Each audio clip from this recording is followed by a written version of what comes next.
Hello, everybody at the Upcycled Cloth Collective. Thank you so much for spending time with us and watching this video with us today. I feel very, very, very lucky to be interviewing Miranda von Stockhausen today. Hello, Miranda. Hello, everyone.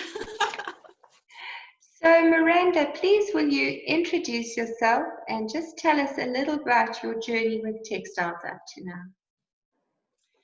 Well, I'm kind of a late bloomer to the textile thing. I was an artist and I worked in completely different media. And it was basically the American presidential election that tossed me into a whole nother realm of thinking. I began thinking about the environment, thinking about footprints, and it was an eye-opener for me. And I spent 3 days in the backyard pounding bottle caps. I had been sort of leaning in that direction, but that was the driving moment to where I made a change in my life, both in the materials I worked with artistically and how I actually lived my life. So that was a big wake-up call. And what materials were you working with before? Very traditional materials, acrylic paints and doing painting, and I've made costumes, but I've always purchased fabric especially for them and trim which matched, and everything that was mass produced. And I never really had looked at vintage, vintage pieces of fabric, yes, but then not as like a whole entire, can I challenge myself to do this from discarded or items that were no longer wanted. That's such a wonderful story of growth and change. It's quite beautiful. So why did you decide to start making, you do sell your products that you make? Yeah, I used to do, I still do costuming, but it's a different style of costuming now. I was very much into historical costuming from different eras, different parts of the world, looking at basically how people dress themselves through the ages, through the times, what they used to ornament themselves with. And that was my jam for a long time, for many years. Are you enjoying the change? So much, so much. Yay. It's been a whirlwind, and I have to say that I actually feel a new empowerment and a new excitement. I've been doing things for so long that they were just sort of like, oh, and I'm going to do another version of this, but a tea dress or whatever. And it was just, it was just quietly plodding along. And since I've changed my thinking and had this whole new world open up to me, it's like the ideas are always flowing. I can never look at a garage sale or go into a thrift shop the same way ever again. I see possibility in everything, which is a little overwhelming with someone with my imagination, but there's an excitement there that I haven't felt in years. So I'm really enjoying it. The excitement shines out of you. It's beautiful. What I also find interesting about what you've said, so a lot of people think that if they can't buy new and they have to work with recycled resources, that they're working within restraints of those resources. It's so interesting to hear you say that it's opened up infinite possibilities for you. That's quite a paradigm shift in thinking. That's such a beautiful reflection. Thank you. What do you feel the ideology is behind working with upcycled textiles? Gosh, I think that there's so many places which you can come from into this, and I think everyone finds their own way. They're on their own path, and it's a lot to do with maybe how you were raised, what you were exposed to. But what's happened for me is wanting to have a lighter footprint on the earth, and wanting to specifically work with items that have been discarded by someone who has let them go, and to give things another life. I think that rebirth is sort of my ideology of where my art comes from now. That's so beautiful. And what does an average day at work look like for you? Well, I mean, you know, we all have to do the things that we need to do, and, you know, to keep our households running and everything like that. But let's say my ideal day is a day when I know that I don't have to do anything and I'm free to create. And those are wonderful days. I just recently organized all of my bits and bobs. I've been acquiring things to make headdresses, and I've been wanting to make headdresses for quite a while now, and I just started probably about 9 months ago.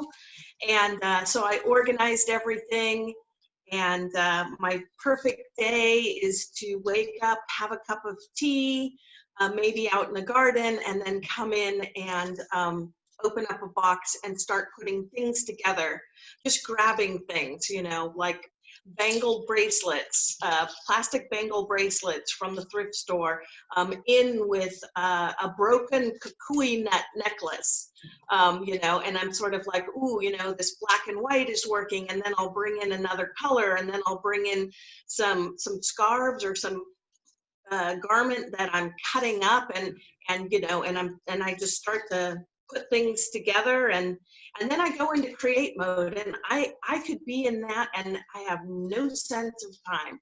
So by the time I look up, it's 2 or 3 in the morning, and the house is quiet and everyone's gone to bed. And that's what a typical, you know, dream day is like. And how does your family feel about this change? They have been so supportive. I'm so lucky to be surrounded by people who believe in me, and my partner is wonderful, supporting of the craziness, and she's very happy that I've turned my the kind of frenetic energy that I had at the time of the election into actually now making things, crafting things. And I have quite a successful Etsy store as a result, which is something new for me as well. That's amazing. And who are your customers, typically?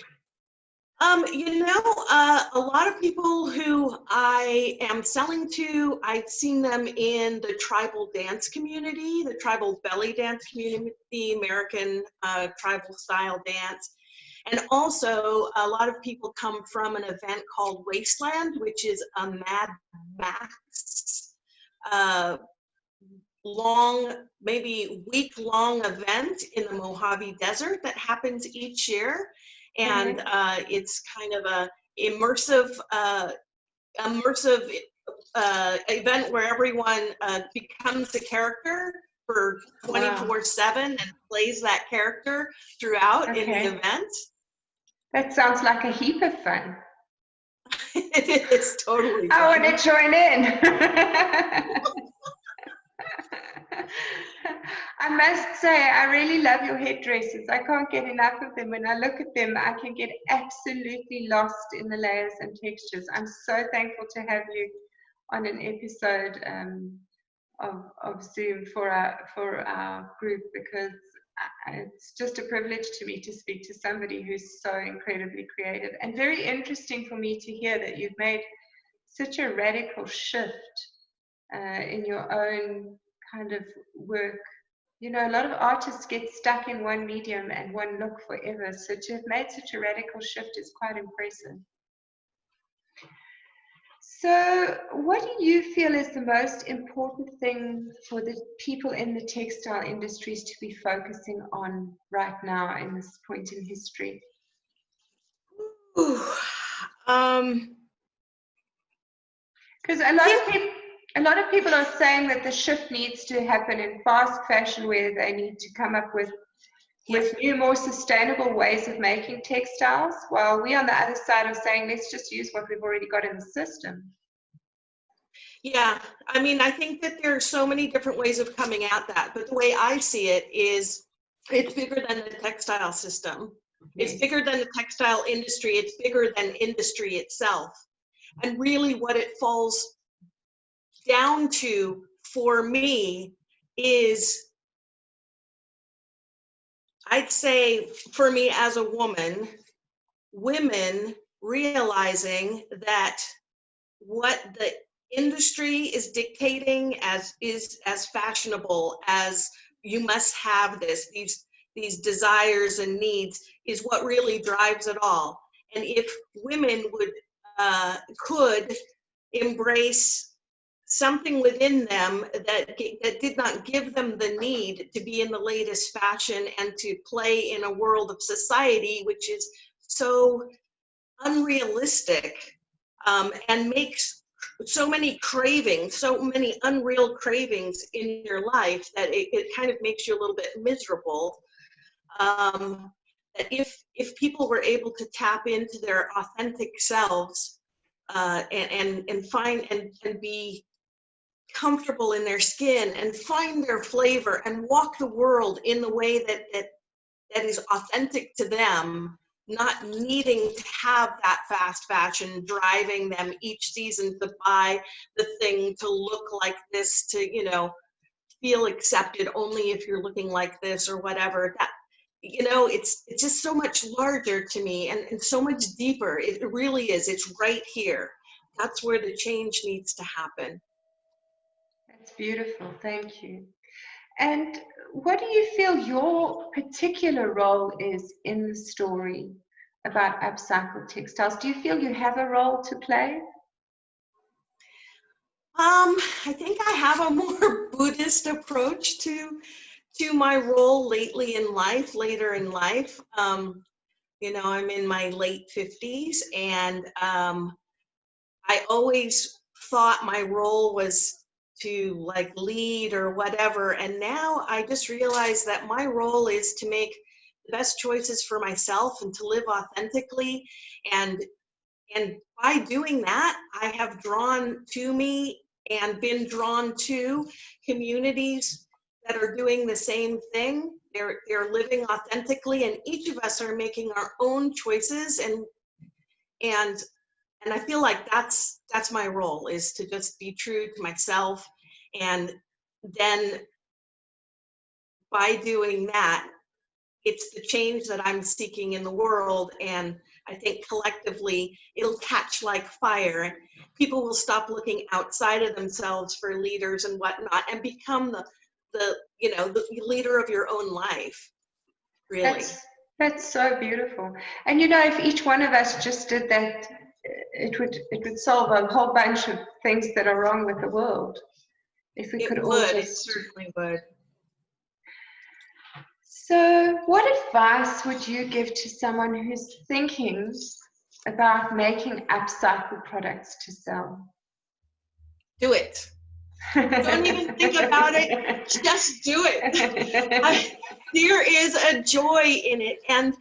And for someone, let's say, okay, so I used to do a lot of silver jewelry, worked in a lot of semi-precious stones and everything as a jewelry maker. And the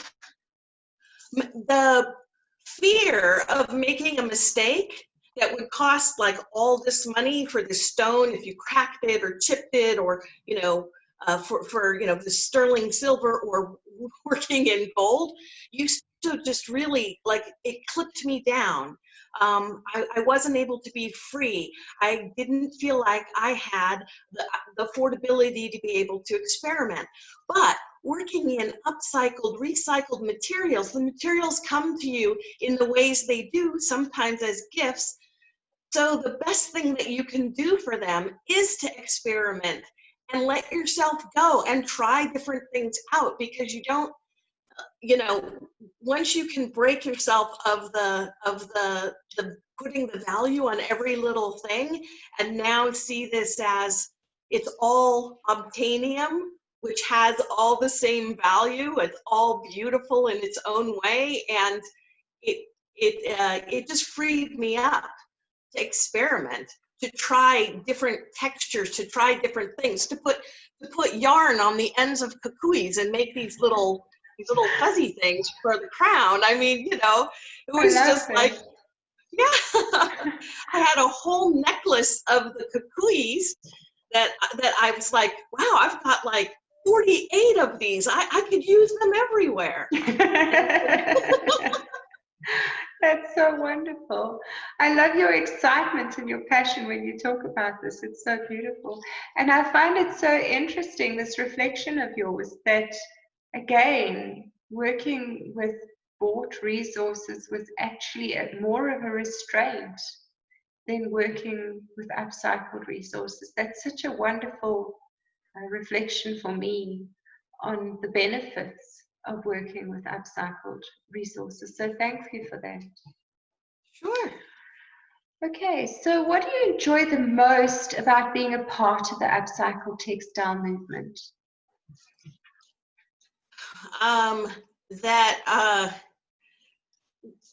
Well, for the Facebook page that you run, I love the positivity of the community, how you can post something that you're doing, or even just in process of doing, and you get such warmth and such confirmation from the community who's truly happy for you, and I love the fact that there's that a feeling of community rather than competitiveness, which happens in some of the other groups that are out there, which I suppose if that's where you're at headwise, then maybe one day you will be secure enough with what you're doing to where you can, you know, give out the compliments and you won't need to gather them so much. But I think you've done a wonderful job curating the environment, setting expectations, and holding people to those expectations, which so often does not happen. It's a tough job. It is, and I'm sure yeah. And it's you know, you are giving of yourself because you're going to have some really hard conversations with some people about something that they're doing. And the fact that you're willing to do that on behalf of the health of the community just makes me love that community even more. Oh, yay. Thank you for that feedback. I always say that encouragement is our superpower. You know, I believe that encouraging people is actually the best way to grow our cause. So, you know, I feel that anybody who joins our group and says that they're serious about our cause should be aligned behind that, because how else do you grow the cause if people don't feel encouraged to do more of what they're doing? So thank you very much for that. I appreciate that a lot. You're welcome. How do you think we could get more people to start buying upcycled textile products? I think you just have to keep spreading the word. You have to keep participating in the places where people are making other buying choices and be present there if you can, meaning online presence, website presence, social media, Instagram, using all of the things that people do to follow their brands and labels and emulate that in order to spread the word to those people. But I find that more and more people are becoming open to the idea of buying upcycled, and more as people begin to reuse like their bags and think about things like that and sort their recycling. I mean, we're moving towards it. I wish that it was faster and that there were easier ways for people to step into it more. But in all of my promotions, I really tout the fact that I am using upcycled, that everything that I get, if there are like, you know, a bone or something like that in a piece, that it's been ethically sourced. I mean, it's really important to me, and it's also become very important to buyers and people who also start collecting your things, because they're essentially backing you up, saying, I like the way that you're walking in the world, and I walk the world the same way, and therefore I want to support you in what you're doing. That's wonderful. And which of the social networks are working for you? Which of the channels are working for you from a sales perspective? Well, Facebook is working for me because people are going to my page and then my tribe's page, and seeing, and we post the work that we do there, and then we link it to Instagram. And Insta is something that I just started. Again, late to the party, but at least I started. And it has been getting a lot of traction lately for driving sales and basically pointing people to your Etsy store. And that's the way I do a lot of free promotion, is I just put my URL to my Etsy store there and drive people there if they want to see more, or if they want to possibly purchase or consider purchasing. Okay, that's awesome. So I think I've come to the end of the questions that I had lined up for you, and we're almost out of time. So thank you so much for doing this for me. I appreciate it so much. I'm really appreciative that you're willing to help to build the narrative so that our members can see who's involved in the group and all the possibilities that are out there to get involved and grow our cause. Do you have any words in closing? Yes. I think that if there's anyone who's sitting on the fence wondering, how can I get involved? Again, just do it. Just dive in. I utilize Nextdoor and Yahoo groups for my neighborhood. And I put a call out that always says, artists seeking blah, blah, blah. And I have gotten so many materials from putting out that call to the neighborhood, from people who had things that they were going to throw away, or they were just going to, you know, put in a box and donate. That is the best place that you can go to, is your community. Then people start to remember, oh, we have an artist in our community. And now I have people coming to me saying, hey, I've got this pile of fabric, or I have some yarn or wool roving. Would you like it? And I always say yes, because if I can't use it, I know people who can, and I've been able to then take the generosity of my neighbors and share my bounty with other artists. And so we just did that with a friend, Colleen. She's now a friend who lives a couple of neighborhoods over, and she donated thousands of dollars in roving, which is wool that you spin into yarn, dyed in all different colors. And I was able to send that out to 12 different artists who now are doing wonderful things with it. So connect into your neighborhood networks. Oh, yeah, that's so beautiful. Thank you so much for adding that. And thank you for your time today. I appreciate it very much. Thank you for co-creating magic with me on the Upcycled Cloth Collective. So welcome. Thank you. And goodbye, everyone.